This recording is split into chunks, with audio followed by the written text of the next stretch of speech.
The poem My Mother at 66 is a poem by Indian poet Kamala Das. कमला दास ने अपने poems में ज़्यादातर inner feelings के बारे में लिखा है। तो उनका जो पोएम्स है वो ज़्यादातर जेंडर फील्ड्स में पढ़ा जाता है। जेंडर स्टडीज़ में हम लोग पढ़ते हैं। उनके बहुत ही फेमस पोएम्स हैं जैसे कि लुकिंग ग्लास है, एन इंट्रोडक्शन है, ये सब जेंडर स्टडीज़ में हम लोग ज़्यादा पढ़ते हैं। ये जो पोएम है My Mother at 66, इसमें डॉटर एंड मदर का रिलेशनशिप में बारे में बोला गया है कि एक माँ और बेटी का रिलेशनशिप कैसा होता है और एक बेटी के मन में माँ को लेके कैसा कैसा मतलब डर रहता है एकदम बचपन से। Driving from my parent's home to Cochin last Friday morning I saw my mother beside me doze open mouth. तो वो बोल रहे हैं कि जब लास्ट फ्राइडे को मैं ड्राइव करके जा रही थी अपने घर से, पेरेंट्स के घर से कोचिन एयरपोर्ट तक, क्योंकि वो अपने पेरेंट के घर से एयरपोर्ट जा रही थी, उन लोग को छोड़ के कहीं दूसरी जगह पे जा रही थी। तो वो उस टाइम पे अपनी मम्मी के साथ कार में बैठ के जा रही थी। तो वो अपनी मम्मी की तरफ देख रही थी जो उनके पास ही में बैठी थी। डोज ओपन माउथ मतलब वो थोड़ा नींद में थी, थोड़ा नींद में थी और उनका माउथ ओपन था। तो कभी कभी ऐसा होता है कि जो लोग ओल्ड पर्सन होते हैं, थोड़ा एज हो जाता है, तो वो लोग अगर सोते हैं तो उनका ऐसे माउथ ओपन हो जाता है कभी कभार नींद में। Her face ashen like that of a corpse and realised with pain that she was as old as she looked but soon put that thought away. तो उनका जो फेस था वो एकदम एशियन कलर का हो गया था, एकदम एशिश कलर का हो गया था, कॉर्प्स की तरह। जैसे कि एक बेजान कुछ अगर मतलब बेजान चीज़ों की जैसे कलर होता है, तो कॉर्प्स की डेड बॉडी की तरह उनका भी कलर ऐसा उन्हें लग रहा था। पोएट को उनके मम्मी के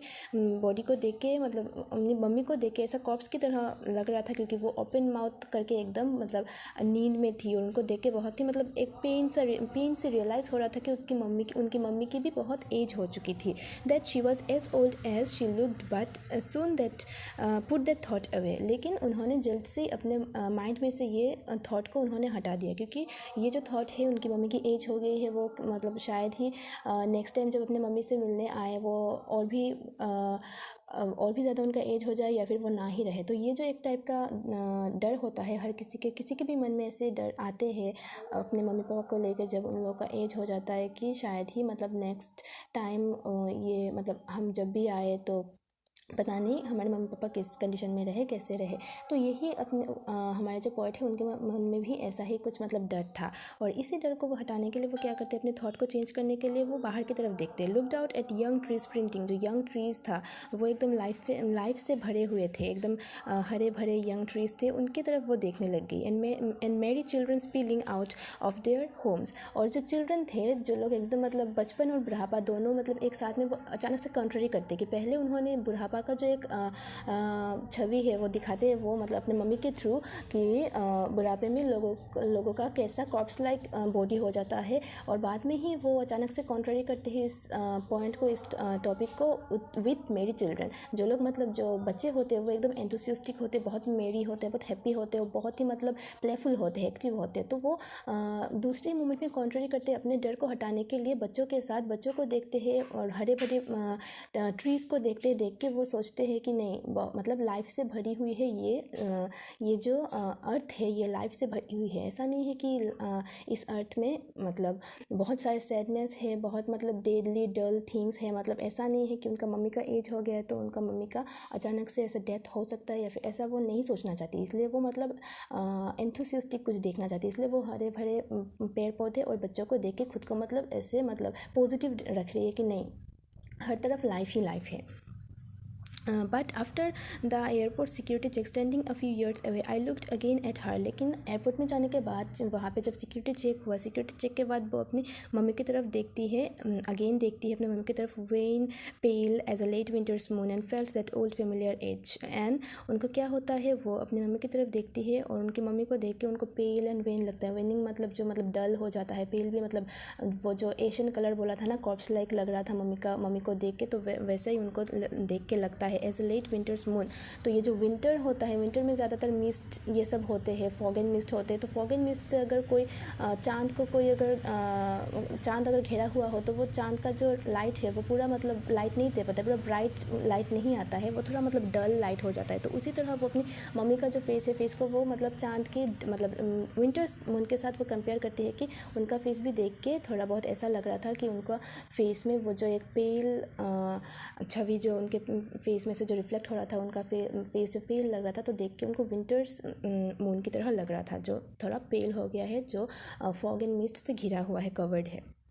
and felt that old familiar ache, और यहाँ पे जो एक के बारे में बोला गया है कि कोई ओल्ड फेमिलियर एक उनको अचानक से फिर से याद आता है। ये जो फेमिलियर एक है वो उनका चाइल्डहुड फियर है कि बचपन में हम लोग को ऐसा लगता है ना, अगर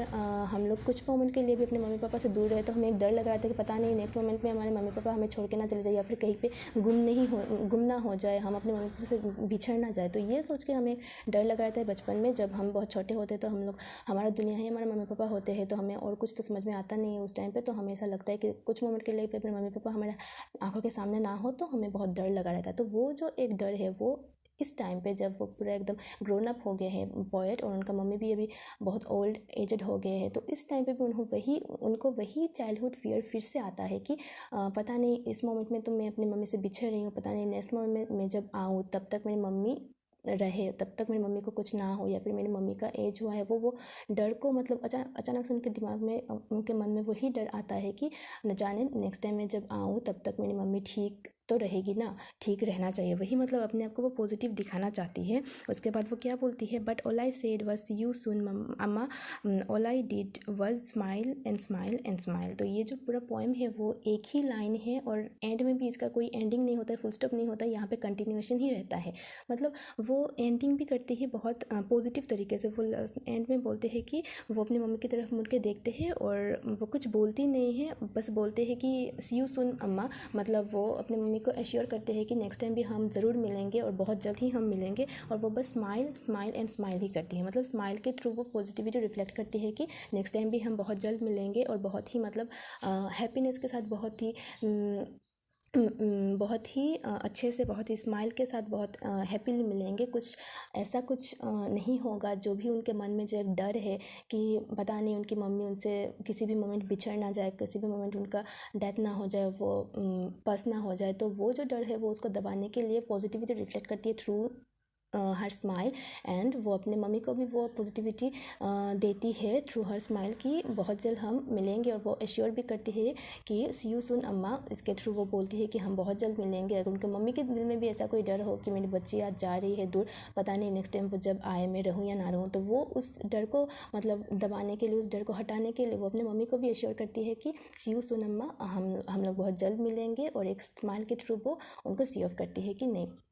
हम लोग जल्द मिलेंगे और बहुत अच्छे से मिलेंगे। तो ये था पूरा पोएम, इसका समरी ये था। मतलब इस पोएम में वो अपनी मम्मी के बारे में, पोएट अपनी मम्मी के बारे में बोलते हैं, बट मम्मी को लेके उनके मन में जो लव है, रिस्पेक्ट है, जो फीलिंग्स अटैचमेंट है, इन सब के बारे में बोलते हैं। जो डर है, जो हर किसी मतलब किसी भी बच्चे के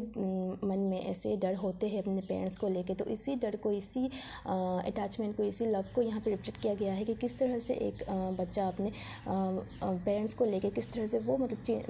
वरी हो सकता है, किस तरह से सोच सकता है, किस तरीके से वो सैड मतलब फील कर सकता है ऐसे एज में, जब उसके पेरेंट्स का मतलब एंडिंग एज आता है, जब उन लोगों का मतलब उन लोगों का जब एज ज़्यादा हो जाता है, जब वो लोग एजड हो जाता है, तो मतलब बच्चे किस तरह से मतलब ये थॉट उन लोग के दिमाग में आता है, तो वो लोग किस तरह से मतलब डर जाते हैं, बहुत ही मतलब वरीड हो जाते हैं। तो यहाँ पे यही दिखाया गया है, और बस वो वरीड नहीं है, वो उस वरीनेस को मतलब उस वरी को हटाने के लिए वो खुद को पॉजिटिविटी से भी मतलब फुलफिल करती है, पॉजिटिविटी भी लाती है through her smile and through this मेरी चिल्ड्रन एंड यंग ट्रीज़। मतलब ट्रीज़ को यहाँ पे और चिल्ड्रंस को देख के वो ये सोचती है कि नहीं, ये जो अर्थ है बहुत ही लाइफ से भरा हुआ है, हरा भरा है, और हर तरफ पॉजिटिविटी है, हर तरफ लाइफ ही लाइफ है, कहीं पे भी मतलब डेथ का कोई नामो निशान नहीं है, और डेथ मतलब यहाँ पे आ भी नहीं सकता है। ऐसे वो सोच के खुद को पॉजिटिविटी से मतलब खुद को वो स्ट्रॉन्ग बनाती है, पॉजिटिव बनाती है कि नहीं, जो मैं सोच रही हूँ, जो मन में डर है वो ना ही हो, वो होगा नहीं, कुछ अच्छा ही होगा। और इसीलिए वो ये पोएम का भी एंडिंग में मतलब स्माइल के साथ एंड करते हैं। Thank you so much.